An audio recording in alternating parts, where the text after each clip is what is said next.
Merci d'être là, merci de vous abonner et de liker. J'espère que la vidéo vous plaira. Bisous! Bienvenue dans le conte africain, mes chers frères et sœurs. À Yopougon, l'aube soulève la poussière avant le soleil. Les portails grincent, les cours communes s'étirent, la musique traverse les murs. La commune se réveille avec ses bruits, ses odeurs de marché et sa joie obstinée. Elle grandit dans une concession où l'espace se partage. Les limites reviennent comme des refrains. On apprend à attendre, à économiser, à sourire même quand la journée est trop petite pour les rêves qu'elle porte. Très tôt, elle comprend que le manque laisse des traces invisibles. Elle se promet de ne plus compter, de ne plus subir, de devenir une femme qu'on remarque et qu'on respecte, même sans la connaître. Les clips, les vitrines et les mariages brillants lui montrent un autre monde. Le luxe devient plus qu'un désir. Il devient un refuge, un bouclier contre la peur de retomber dans l'ordinaire. Elle apprend la mécanique des regards. Une tenue, une posture, une parole bien placée ouvre des portes.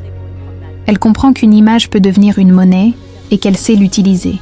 Elle fréquente des lieux où l'on vient pour être vu autant que pour manger. Elle se rend rare, laisse une impression, disparaît avant de devenir banale. Elle construit sa légende à petits pas. Elle dit vouloir un homme sérieux. Dans sa tête, le sérieux a la forme d'une voiture neuve, d'un appartement frais et d'une vie où l'on ne s'excuse plus d'être à l'aise. Un soir de cérémonie, elle voit un homme dont la réussite paraît naturelle. Rien d'ostentatoire, mais tout respire la stabilité. Autour de lui, les gens se tiennent un peu plus droit. Son regard semble peser les âmes au-delà des sourires. Cette attention l'attire et la trouble. Elle sent qu'avec lui, le décor ne suffira pas, qu'il faudra être plus vrai. Leur rencontre se fait sans effort. Elle se sent enfin au bon endroit, comme si la ville avait préparé ce passage. Il apprécie son éclat. Elle apprécie tout ce que sa présence promet. Il l'emmène dans une vie où l'addition n'inquiète plus. Les sorties deviennent habitude, les projets deviennent évidence. Elle respire comme si elle venait de changer d'air. Pour elle, la richesse n'est pas un simple plaisir. C'est une armure contre la honte, contre le futur incertain. Elle s'y attache comme à une promesse de paix.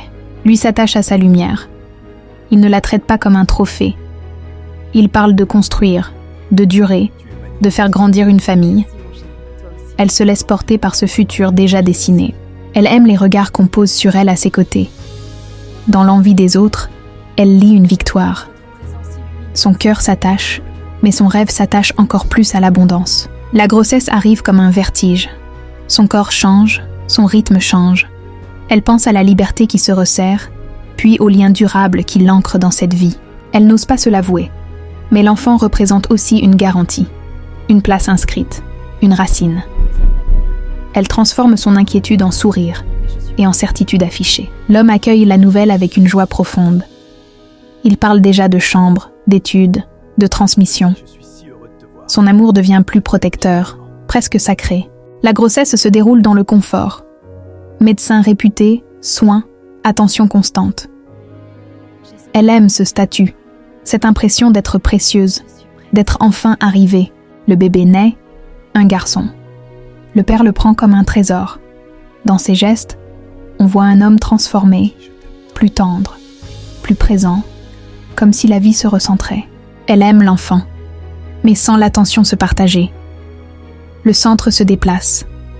Dans son silence, une peur se forme, celle de ne plus être l'unique lumière de la maison. Les semaines passent entre photos et visites. Puis un murmure d'affaires fissure le décor. Des appels tardifs, des visages sérieux, des mots qui font froid même au soleil. Un investissement tombe, un accord se casse, une confiance se paie. L'homme rentre tard, le regard plus lourd. Il essaie de tenir, mais son monde bouge sous ses pieds. Elle ne comprend pas tout, mais comprend la perte. Une angoisse d'enfance remonte. Elle sent revenir l'odeur du manque qu'elle croyait avoir quitté pour toujours. Il vend, négocie, réduit. Les amis deviennent rares. Les invitations disparaissent.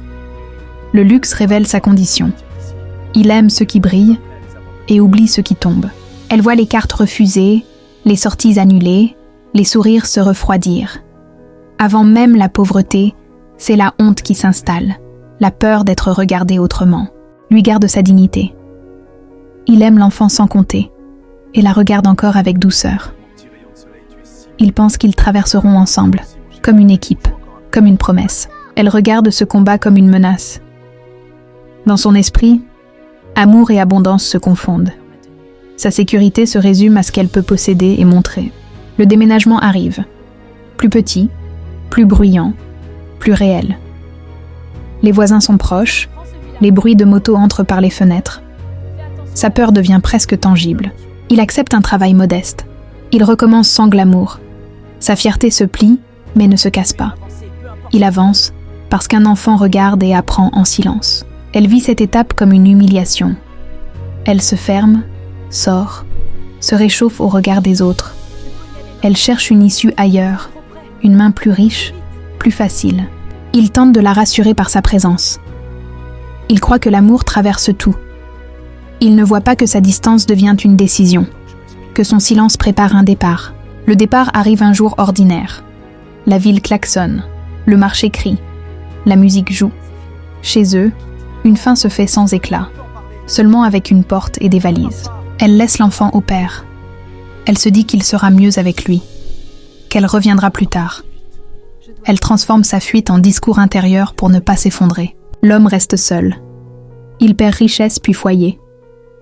La douleur est immense, mais il doit tenir. Un enfant sent la chute d'un père et peut en garder la peur toute une vie. Il s'installa dans un coin serré de Yopougon. Les voisins sont proches, les bruits constants.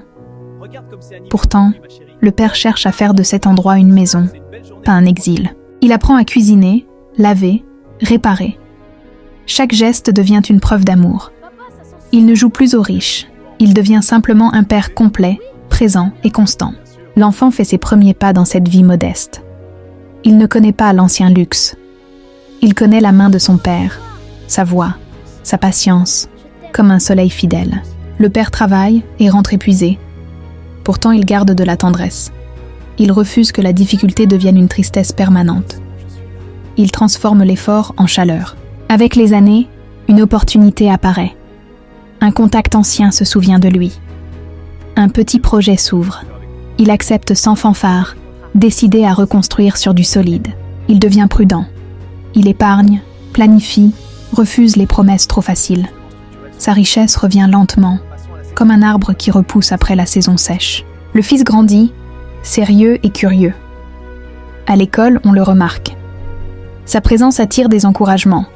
Il porte une douceur qui rend les autres plus confiants. Le père commence à croire que son enfant est un porte-bonheur. Pas par magie, mais parce que cet enfant lui donne une raison de se lever, de tenir, de ne pas céder. De son côté, elle retrouve le confort. Elle sait se placer, fréquente les lieux où l'argent circule. Elle récupère les soirées, les cadeaux, les promesses rapides. Elle passe d'un homme à l'autre. On lui offre des choses, pas une sécurité intérieure. Le respect est instable, l'affection conditionnelle et la tendresse souvent absente. Les hôtels sont impeccables, mais la solitude y est plus froide. Elle découvre que le luxe peut enfermer quand il remplace les liens. La cage brille, puis fatigue. Parfois, elle pense à l'homme qu'elle a quitté. Sa patience revient en mémoire. Elle chasse la culpabilité par des sorties, mais la nuit lui rend la vérité sans bruit. Les années rendent ces histoires répétitives. Les promesses ressemblent à des copies. Elle reste entourée, mais seule. La joie devient un maquillage qu'on remet chaque soir. Elle entend une rumeur. L'homme remonte, travaille, réussit. Cette nouvelle la frappe. Sa fuite n'a pas détruit l'autre, elle l'a peut-être rendu plus fort. La jalousie se mélange au regret. Elle réalise qu'il peut renaître sans elle. Elle se voit soudain comme une spectatrice de sa propre histoire, sans rôle réel. Lui avance sans ostentation. Il sécurise, choisit mieux, construit un avenir pour son fils. L'argent revient, mais son besoin de prouver disparaît. Il cherche la paix. Le fils devient adolescent. Il respecte les modestes, comprend l'effort. Il porte une maturité calme, née des années simples et de l'exemple d'un père qui n'a pas lâché. Le père transmet une leçon silencieuse. L'argent aide, mais l'amour se prouve quand il ne reste plus rien. Son fils apprend la valeur du courage et de la constance. Elle vieillit dans un monde où la nouveauté chasse la nouveauté. Elle dépense pour rester visible. Elle lutte contre le temps comme contre un rival, avec un sourire fatigué. Les hommes deviennent moins constants. Certains la remplacent. Le luxe demande un effort permanent. Elle sent que son confort dépend d'un fil, et ce fil l'épuise. Un soir de silence, elle comprend que le vrai luxe était la paix, pas les objets. Je me souviens encore de Cette vérité la traverse et fait tomber une partie de son orgueil, sans rien réparer. Elle pense à son enfant et réalise qu'elle ne le connaît presque pas. La douleur devient physique. Elle comprend que certaines absences deviennent des dettes impossibles à payer. Elle cherche un chemin vers lui, par des intermédiaires.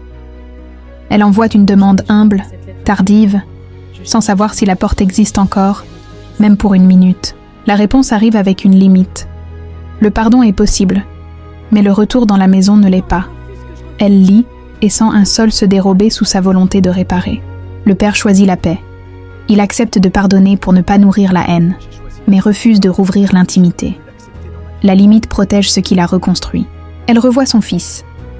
Il est grand, réservé. Dans son regard, il y a une curiosité calme, mais aussi une distance. Elle se sent mère et étrangère en même temps. Elle offre ses regrets. Ils acceptent le pardon sans violence. Cette dignité la blesse plus qu'une colère.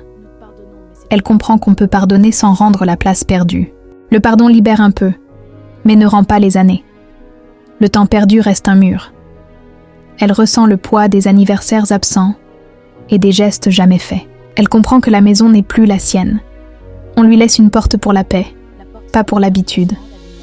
Elle mesure la différence entre excuses et réparation. Elle repart dans Yopougon. Les maquis rinent, les motos passent, les néons vibrent. La ville continue, indifférente à son chagrin, comme une mer qui ne s'arrête pas. Les fêtes ne la remplissent plus. Les hommes riches lui semblent interchangeables. Son regard a changé, comme si elle voyait enfin derrière les vitrines et les sourires. Elle compare tout à l'amour patient qu'elle avait. Personne ne ressemble à cette fidélité dans l'épreuve. Elle comprend qu'elle avait tenu un trésor sans le reconnaître. Elle tente de travailler pour elle-même, d'avoir une autonomie réelle. Elle réussit un peu, mais le vide reste affectif. L'argent ne remplace pas la maison intérieure. Le père prospère sans ostentation. Il achète pour stabiliser, pas pour impressionner. Sa maison est confortable, calme, construite comme une forteresse douce autour du fils. Le fils devient adulte. Il réussit, attire des opportunités, reste humble. Les gens parlent de chance, mais le père voit surtout l'effet d'une éducation solide et d'un amour constant. Le père regarde ce parcours comme une preuve. On peut tomber et se relever, si l'on reste présent. Sa vraie victoire n'est pas l'argent retrouvé, mais la paix gagnée. Elle apprend une réussite majeure de son fils. Elle pleure seule. La fierté existe, mais sans place où se poser. Sa joie n'a pas de bras où se déposer. Elle se rappelle le bébé, l'odeur, la chaleur. Elle comprend qu'elle ne rattrapera jamais l'album manquant. Le temps ne se rembourse pas, même avec des excuses parfaites. Elle croise des femmes de Yopougon qui ont tenu dans la difficulté. Fatiguée, mais entourée. Elle envie cette simplicité heureuse qu'elle méprisait autrefois. Elle comprend qu'elle avait fait du luxe une religion. Une divinité capricieuse qui donne et reprend, qui attire et rejette. Elle voit enfin que ce culte ne donne pas la paix. Elle vit désormais avec une ombre. Le pardon existe, mais le retour a été refusé. Non par vengeance, mais pour protéger la stabilité reconstruite dans l'épreuve. Le père et le fils avancent, riches et calmes. Leur richesse principale reste la confiance née des années difficiles, une richesse que personne ne peut voler ni acheter. Elle continue à chercher l'amour vrai. Mais l'amour vrai ne se commande pas.